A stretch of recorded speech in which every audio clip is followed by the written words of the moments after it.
That's right, the Majorette Super Haul of trucks has arrived. Yeah, Breaker 19, this year's a rubber duck. You got a copy on me, Pigpen? Come on. Yeah, 10-4 Pigpen, for sure, by golly. It's clean and clear all the way to Flagtown. Come on, yeah, that's a big 10-4 Pigpen. Yeah, we definitely got the front door, good buddy. Mercy sakes alive, looks like we got us a Convoy. A huge eBay purchase that I made just recently, all from a favored seller in the United States. Just increased my Majorette truck collection by about 3 or 4-fold. Got a whole bunch of really cool 1/60th scale tanker trucks that we're going to look at, as well as a very wide variety of 1/87th scale, which are the smaller scale trucks, all made by Majorette. Got everything from Nassau construction, box trucks, tanker trucks, boat haulers, submarine haulers, cattle haulers, B-train even. This B-train is amazing. We're going to look at that one up close. And for scale reference, I've brought out a common assortment of vehicles that are collected around the world, including Tomica Honda Civic, which is also new to the collection. Beautiful little car.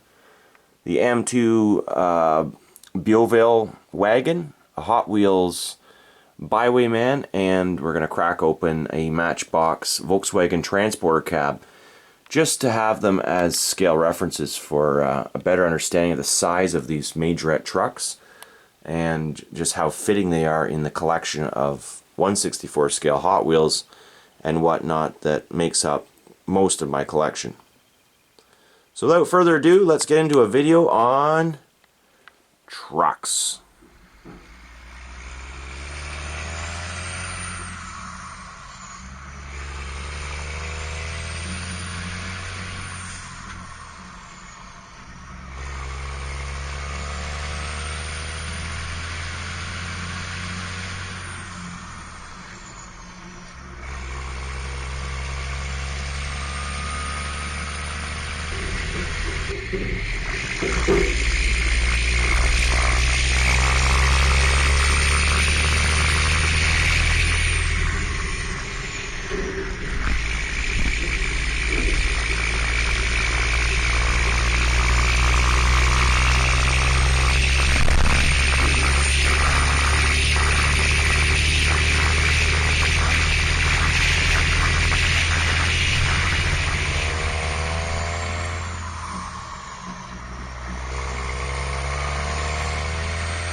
Majorette is no stranger to construction equipment, as you can see by this vast array of machinery that we have out on the diorama.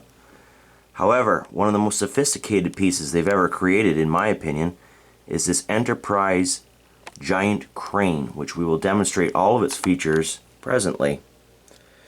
The first and most important feature, of course, is the ability to separate the truck cab from the trailer itself. The truck is a very detailed 1/87th scale white, which is the brand of the truck, and the scales on the bottom, made in France. The trailer piece doesn't have a stand at the front that would support it, so it is a bit crooked on its own. However, it does have these very interesting and unique stabilizers, authentic to real life, which do stabilize the trailer. So really, you should probably just put the stabilizers out before disconnecting the cab. Once the stabilizers are out, the crane begins to move into action. The hook drops down. The crane itself can swivel 360 degrees,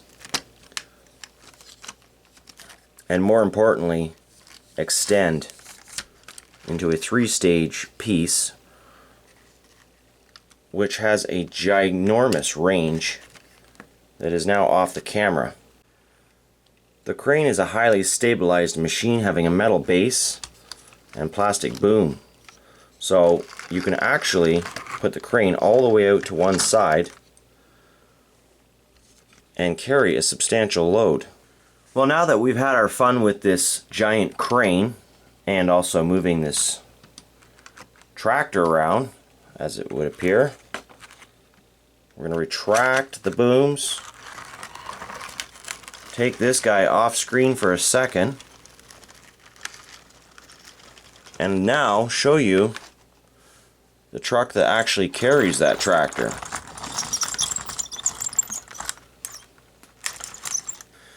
I may be wrong, but I believe that this truck is an International based on this type of grille. However, it doesn't say on the base, so if I am wrong, please go ahead and correct me in the comments. It's got quite a nice paint job on it, sleeper cab, but more importantly, it has this ability to drop a ramp. Not sure how this thing, oh, there we go. It's connected by the wheels, so tractor just rolls right off. It's got those 4 little locking clips that hold onto the inside of the tire rims of the tractor. And there you go, the tractor's off for its first roll. Here comes the replacement tractor, which is broken. Hence why we're moving around with a crane. There we go. Crane's out of the way. And the other tractor is going to go up and adjust the position of the broken tractor.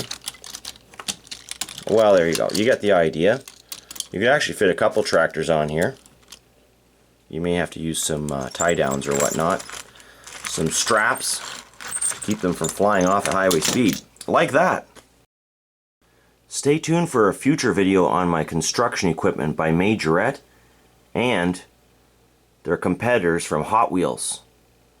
This is a little unrelated, but a quick peek at all the cool stuff I have to show you guys, and videos upcoming. Another one of my favorite trucks from Majorette is this NASA rocket ship carrier. As you can see, it's got 4 axles on the back and a 2-stage rocket that actually comes apart just like that. It's got the metal rocket portion on the bottom of the piece, and it's carried around on this mobile gantry, which actually lifts up and prepares the rocket for launch.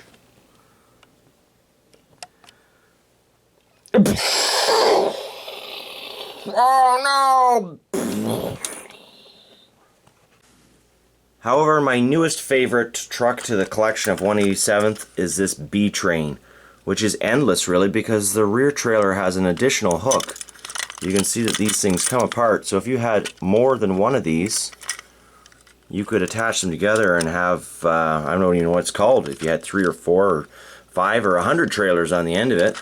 But this is called a B-Train, and they're quite common in places like Australia where there's lots of wide open road and nothing to hit but kangaroos and rabbits and stuff. So one of my really one of my favorite pieces. I think this is really cool. I love the artwork on it, which is mostly stickers on these older Majorettes. And I've actually never seen one like this before anywhere, so quite happy to pick that one up. Lots of detail too. I may not have shown yet for close up is the details in the cabs of these things. You can check out those stitched seats in there. The big metal exaggerated air horns on the roof. Exhaust stacks, chrome gas tanks, and of course the wheels are very, very well decorated, even on the trailers.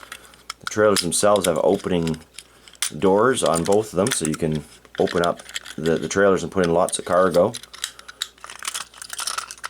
And look at the articulation on this thing. Right up and over the hill. Whoa! This is one truck I've had since I was a very young boy. And back in the play days of my youth, I used to represent the Smokey and the Bandit truck with this one and race alongside an Ertl Firebird or the Hot Wheels Hot Bird, something like that. And of course, you couldn't fit a car into the back.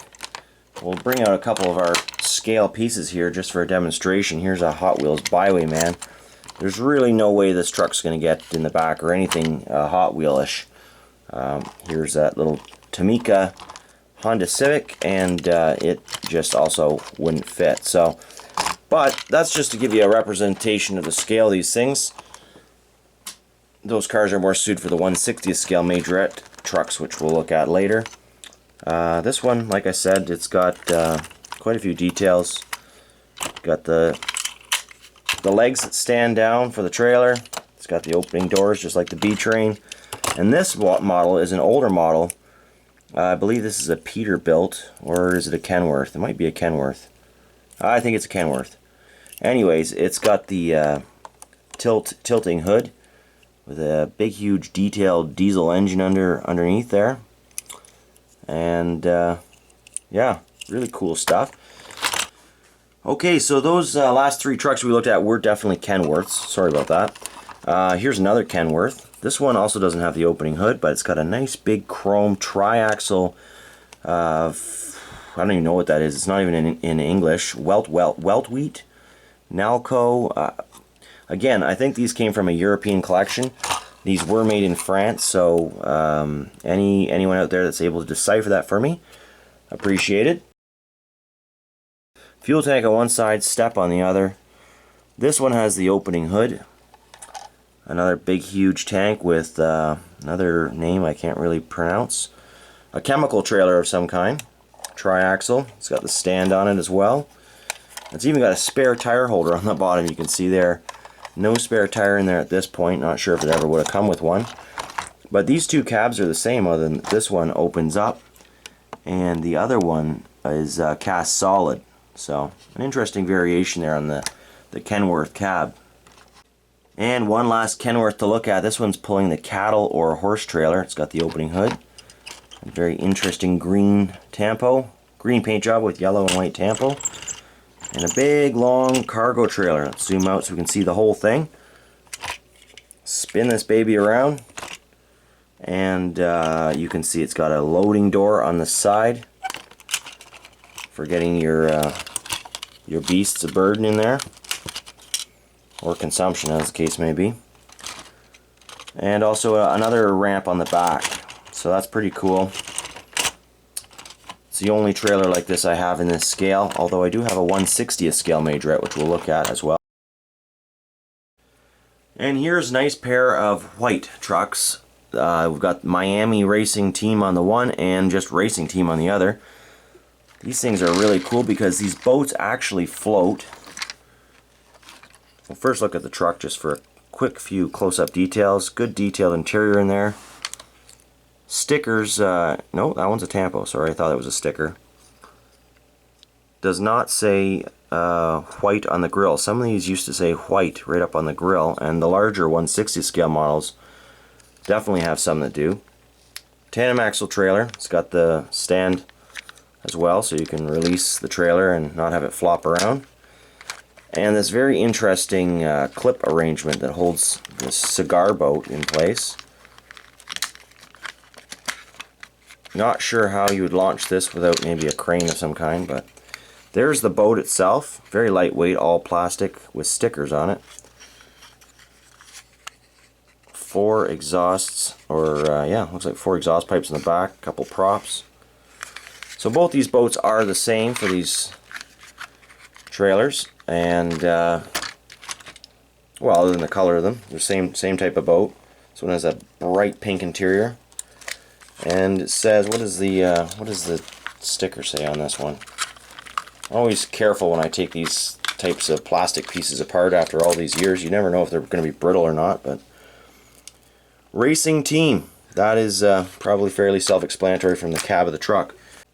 And the final 2 aquatic carrying vehicles I have are these interesting cab-over vehicles, which don't actually have a name other than transporter on the bottom. They are 1/100th scale. Different from the other ones, different packaging as I remember that these things would have come in, and even a different boat on this one. Racing Team, we've got a matching Racing Team though, with a more of a civilized type cigar boat, I guess. This one was always my favorite of the two as a kid. These two are both vehicles I've had since, again, I was about 5 or 6 years old. And kind of just to show you the type of play I did was not destroying or aggressive with my vehicles, although these things were well loved. Don't get me wrong on that. distinctly remember floating this thing around in the bathtub, and it's amazing that the stickers have stayed on after all these years. But cool little opening canopy. Not too often you see a submarine for your diecast collection. So this video is going to be, I think, a part 1 of 2 for the 1/60th scale vehicles. I've just got too many, and I found that I have an entire drawer. Well, I forgot to include all these bad boys, which are stacked too high or too deep, and also these trucks here, which are 1/60th scale and fit right in there with the other 1/60th stuff. So all this stuff I will show in the part 2 for the 1/60th scale Majorette truck video, which I'm sorry I didn't announce at the start of this video, but I had no idea how long this was going to run and that I was missing some of my collection. But a final note on scale, just for comparison, while we have all these vehicles ahead of us. The 1/87th scale truck here. This is how they kind of look next to the 1/60th scale truck. So almost the same length, just these would be much larger trailers in the same scale as these trucks. But here's a Tamika. It's got the 1/60th scale. We might as well take a look at that right now. You know, you've got an M2, which is 1/64 scale perfectly. So moving this truck next to side by side with the other ones, you can see quite a little difference in scale. Get this thing open. I've been meaning to open this for a while, and I don't normally do Matchbox reviews, but this thing is pretty cool. So this is brand new, available in stores right now as of July 2000 or August 2016. And this one here, you know, you can see the difference. It's much more suited to the minor scale differences of 1/60th to 1/64th and everything in between that is represented by Hot Wheels and Matchbox. So stay tuned for part 2. Also, like I said, that construction video forthcoming. I know I've got a lot of requests out there for construction equipment and whatnot, so I would love to get to that, and I will definitely very soon. Stay tuned. Thanks for watching, guys, and happy hunting.